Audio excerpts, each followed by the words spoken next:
Friends, आज की इस वीडियो में हम लोग डिटरमिनेंट्स के बारे में डिस्कस करेंगे। तो ये डिटरमिनेंट्स क्लास 12 का काफ़ी इंपॉर्टेंट और स्कोरिंग टॉपिक है। आज इसकी हम ट्रिक्स और स्ट्रेटजीज़ के बारे में डिस्कस करेंगे जो कि प्रॉपर्टीज़ काफ़ी ज़्यादा इंपॉर्टेंट होती हैं। तो सबसे पहले डिटरमिनेंट जान लेते होता क्या है। ये मैट्रिक्स की तरह कुछ भी रिप्रेजेंटेशन होता है, कुछ ऐसे स्ट्रेट लाइन्स में इसका रिप्रेजेंटेशन होता है। और जैसे ये यहाँ पे 3 रोज़ हैं, 3 कॉलम्स हैं, ऐसे रोज़ और ये कॉलम्स।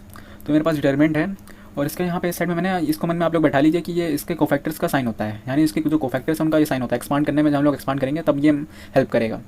तो फिर ये मेरे पास डिटरमिनेंट है 1 2 3 4 5 6 और 7 8 9। और इसको हम अब देख लेते हैं इसको एक्सपांड कैसे करते हैं। एक्सपांड करते हैं जैसे हम लोग अलॉन्ग R1 इसको एक्सपांड करते हैं।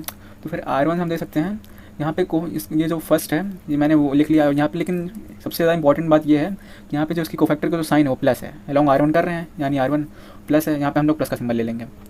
वैसे ही यहाँ पे 45 - 48 ये ऐसा है कि 5 9 45 होता है, यानी 5 9 45 फिर 6 8 48 माइनस 5 9 45 माइनस 6 8 48 हो गया। उसके बाद -4 इसलिए क्योंकि यहाँ पे माइनस है, ये कोफैक्टर का जो साइन है इस साइड यहाँ पे माइनस है। ये plus plus plus plus plus plus diagonal में फिर माइनस माइनस माइनस, तो ये -4 हो जाएगा। 4 यहाँ पे इसका कोफैक्टर का साइन -4 है, -4 हो गया। उसके बाद ब्रैकेट ऐसे हम लोग ने ये ऐसे किया इसको, मतलब इन डायगनल्स को हम लोग ने हटा दिया। फिर 2 9 18 फिर -3 8 24 फिर +7 इसलिए क्योंकि यहाँ पे प्लस है, कोफैक्टर यहाँ पे प्लस है। फिर यहाँ पे ऐसे हम लोगों ने इसको ऐसे ही हटा लिया, ऐसे कर दिया। फिर 2 6 12 -3 5 15 -3 5 15 ऐसे करके माइनस। फिर ये 45 - 48 -3 फिर -4 18 - 24 -6 इंटू -4 +24 माइनस माइनस प्लस हो जाएगा। फिर -21 12 - 5 -3 7 3 -21। तो ये 24 - 21 +3 हो गया। तो ये -3 +3 इक्वल टू डिटरमिनेंट की जो वैल्यू है वो 0 आ गई। उसके बाद जैसे अगर हमारे पास 2 × 2 डिटरमिनेंट है तो उसको हम लोग कैसे सॉल्व करेंगे। सिंपली उसमें कुछ नहीं करना, बस ये ऐसे करके ऐसे कर देंगे। -4 1 -2 3 6, तो 4 - 6 इक्वल टू -2, ये इसका आंसर है।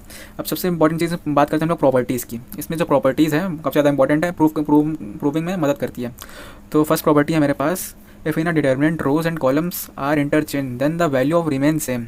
यानी डिटरमिनेंट में अगर हम रोज और कॉलम्स को इंटरचेंज कर देते हैं, यानी ट्रांसपोज ले लेते हैं। सिंपली में मीनिंग ट्रांसपोज हुआ 1 2 3 4 5 6 7 8 9 है।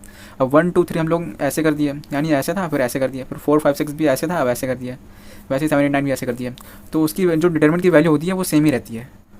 तो ये मेरे पास सेकंड प्रॉपर्टी है, if every element of any row और column are 0 then the value of determinant will be 0। तो ये मेरे पास अगर किसी भी रो या किसी भी कॉलम में किसी भी रो या किसी भी कॉलम में ज़ीरोज़ हैं, यानी कॉन्टिन्यूस ज़ीरोज़ हैं, जैसे 0 0 0, तो इसकी ऑटोमेटिकली इस डिटरमिनेंट की जो वैल्यू है वो हो जाएगी 0। ये मेरे पास सेकंड प्रॉपर्टी थी डिटरमिनेंट की। उसके बाद जो थर्ड प्रॉपर्टी है वो है मेरे पास, if all the elements of determinant express as a sum of 2 और मोर एलिमेंट्स। यानी अब ये बहुत ही हमारे पास इंपॉर्टेंट प्रॉपर्टी है, ये काफ़ी 2 मार्कर में आ जाती है। ISC और CBSE बोर्ड में 2 मार्कर में मतलब स्कोरिंग और आती भी है काफ़ी ज़्यादातर। तो फिर ये जैसे 4 + 2 है, 3 + 5 और 6 + 7 है, और ये 1 3 5 ये ऐसे ही है।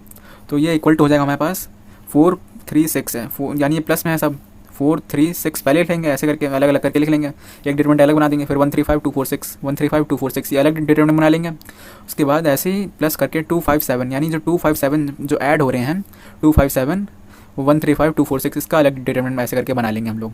तो ये काफ़ी ज़्यादा इंपॉर्टेंट प्रॉपर्टी है और काफ़ी ज़्यादा पूछी भी जाती है। तो फोर्थ प्रॉपर्टी है मेरे पास, if in a determinant any 2 rows और columns are interchange then the value of the determinant will differ in sign. यानी अगर किसी भी डिटरमिनेंट में जैसे 1 2 3 या 4 5 6 7 8 9 है, किसी भी रो का हम उल्टा कर देते हैं, यानी उसको रिवर्स कर देते हैं। ये 1 2 3 है, 3 2 1 कर दिया, एक ही रो को 3 2 1 है, 1 2 3 2 1 कर दिया हम लोगों ने, तो इसका माइनस में सिंबल हो जाएगा आगे डिटरमिनेंट के, ये माइनस हो जाएगा। ये भी प्रूविंग करने में जैसे सारी प्रॉपर्टीज़ काफ़ी ज़्यादा हेल्प करती हैं। मैं यहाँ पे एक बहुत सी इंपॉर्टेंट चीज़ बताना चाहूँगा, जैसे कि मेरे पास एक सिंपल सा डिटरमिनेंट है और यहाँ पर अगर मैं ऑपरेशन करूँ रो 1 में equal to row 1 minus row 2, row 1 में से माइनस करूँ रो 2 में, तो ये ऑपरेशन एकदम सही होगा। उसके बाद अगर मैं रो 2 में ऑपरेशन करूँ रो 2 माइनस रो 3, तो ये ऑपरेशन भी सही होगा। लेकिन अगर मैं कॉन्टीन्यूसली फिर से रो 3 में ऑपरेशन कर दूँ रो 3 माइनस रो 1, तो यहाँ पर हम लोग टोटली रॉन्ग हो जाएंगे, क्योंकि इस वाले ऑपरेशन में रो 1 में हम लोग पहले से ऑपरेशन कर रहे हैं। इसका मतलब ये वाली इक्वेशन एकदम गलत हो जाएगी, ये वाला ऑपरेशन एकदम रॉन्ग हो जाएगा हम लोग का। अक्सर बहुत से बच्चों से यहाँ पे गलती हो जाती है, इसलिए मैं इसको बता रहा हूँ। तो वाली यहाँ पे हम लोग एकदम रॉन्ग हो जाएंगे। Thank you.